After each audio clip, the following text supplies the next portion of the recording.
आजकल तकरीबन हर शख्स को हज़ारों की तादाद के अंदर मैसेजेस रिसीव होते हैं। ये मैसेजेस हमारे एसएमएस के मैसेजेस हैं, ये मैसेजेस हमारे व्हाट्सएप के मैसेजेस हैं, ये बिलबोर्ड के मैसेजेस हैं, ये न्यूज़पेपर के मैसेजेस हैं, ये मीडिया के मैसेजेस हैं, ये सोशल मीडिया के मैसेजेस हैं। पर ये मैसेजेस चाहते क्या हैं?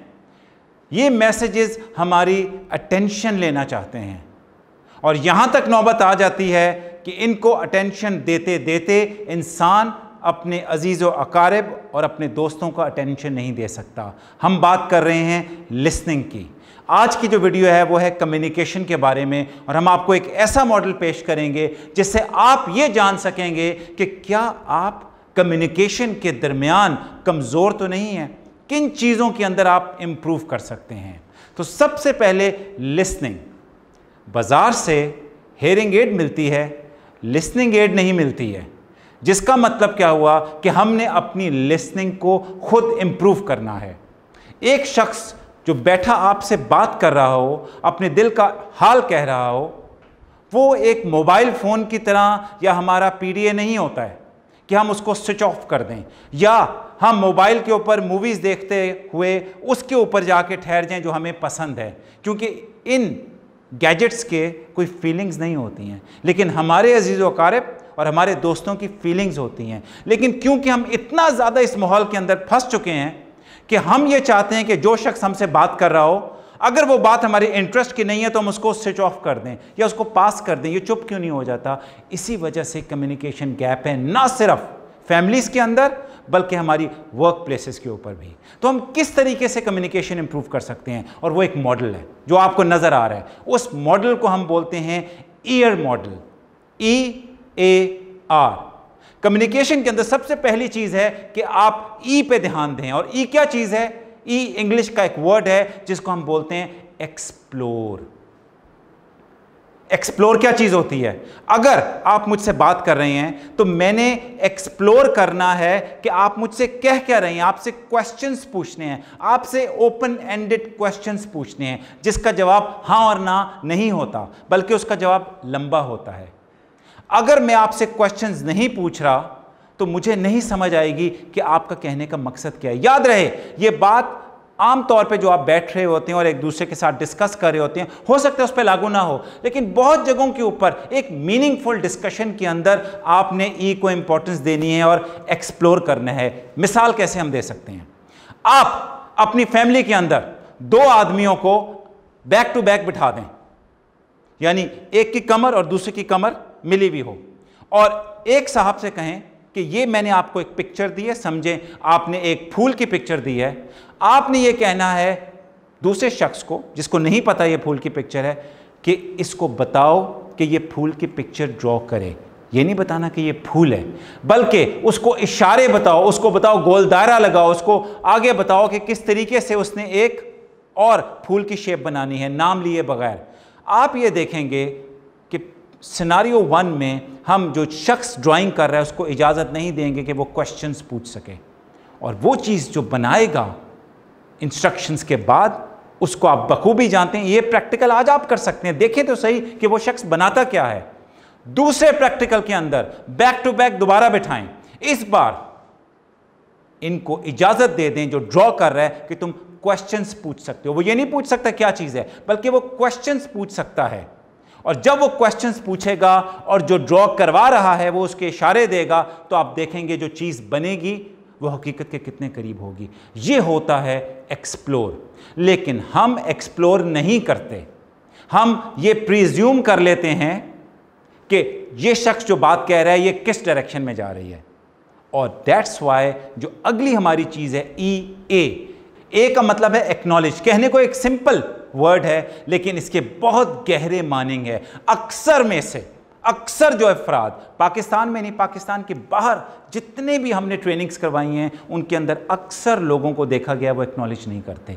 क्या मतलब है एक्नॉलेज का? उसका एक तजर्बा कर लेते हैं कि मैं आपको ये एक कार्ड दिखा रहा हूँ और आप देख रहे होंगे कि इसके ऊपर कुछ टेक्स्ट लिखा है। मैं आपसे कहता हूँ कि मुझे ये बता दीजिए कि इसके ऊपर क्या लिखा है। मैं इस तरफ खड़ा हूँ, तस्वीर के इस रुख के ऊपर खड़ा हूँ, आप मुझे बताएंगे और मुझे समझाएंगे कि ये क्या कह रहा है, लेकिन यकीन जाने मैं जो देख रहा हूँगा, आपकी बात या सुन रहा हूँगा, मुझे ये नज़र आ रहा होगा। जब तक कि मैं अपनी पोजीशन छोड़ूं नहीं और आपकी पोजीशन पे जाके इसको इस एंगल से देखूं कि ये क्या कह रहा है इंसान, मैं किसी सूरत में एक्नॉलेज नहीं कर सकता।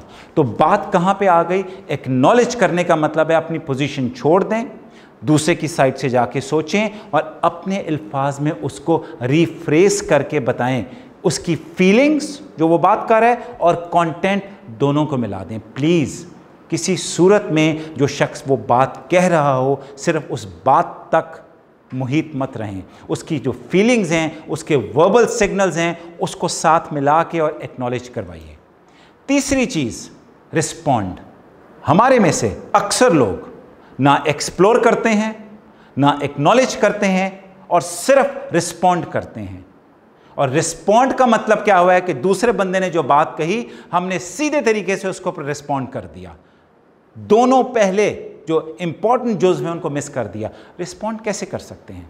रिस्पॉन्ड हम उस तरीके से करते हैं जैसे कि आपको एक मिसाल दूं, अगर मैं आपको एक पाइप दे दूं और उस पाइप से, कागज़ का पाइप है, उससे मैं आपसे कहूं क्रिएटिवली आप क्या चीज़ कर सकते हैं। पाइप से कोई मुझे बताएं क्रिएटिवली हम पाइप से क्या चीज़ के? कागज़ का एक पाइप है, आप कह सकते हैं कि हम उससे लाठी बना सकते हैं पाइप से क्रिएटिवली, हम उससे दांत ब्रश कर सकते हैं, हम उससे क्रिकेट खेल सकते हैं, हम उससे स्टिक के तौर पे यूज़ कर सकते हैं, हम बहुत चीज़ें कर सकते हैं, हम उसको एक डंडे की तरह थ्रो कर सकते हैं।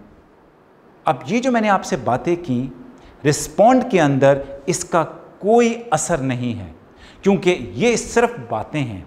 अब मैं आपको दिखाता हूं कि यही रिस्पॉन्ड एक बेहतर तरीके से कैसे हो सकता है। अभी जो मैंने आपसे ये पाइप की मिसाल दी, इसमें बातों में कोई ख़ास असर नहीं था।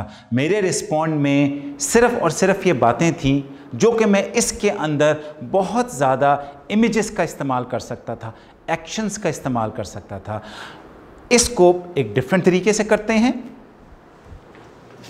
ये देखिए मेरे हाथ में वही पाइप है और मैंने क्या कहा था, शायद आपको अब याद भी ना हो कि मैंने कौन सी मिसालें दी थी। तो एक मिसाल ले लेते हैं। मैंने कहा था जी हम दांत ब्रश कर सकते हैं, हम उसको लाठी की तरह चला सकते हैं, हम उसको थ्रो कर सकते हैं, हम उससे क्रिकेट बैट की तरह इस्तेमाल कर सकते हैं। ये जो मैंने मिसालें आपको एक्शंस के साथ दी हैं, ये मिसालें इंसान को याद रहती हैं।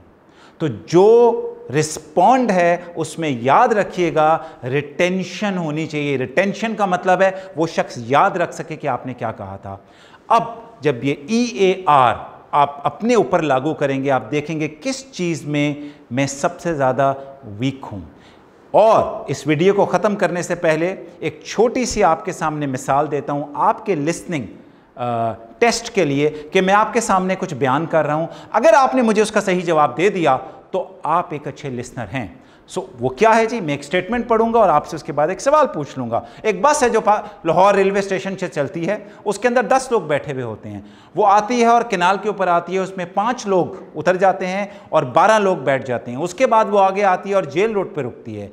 जेल रोड में 6 लोग उतरते हैं और 15 लोग उसमें चढ़ जाते हैं। उसके बाद चलते चलते वो एक 7 पुल स्टॉप है, उसके ऊपर आती है, उसमें 2 लोग बैठते हैं और 3 लोग उतर जाते हैं। उसके बाद वो आरे बाज़ार के स्टॉप पे पहुंचती है और उसमें 5 लोग बैठते हैं और 9 लोग उसमें से उतर जाते हैं। और उसके बाद वो अपना सफ़र वापस रेलवे स्टेशन पे करती है और रेलवे स्टेशन पे पहुंच के उसमें 3 लोग रह जाते हैं और बाकी उतर जाते हैं।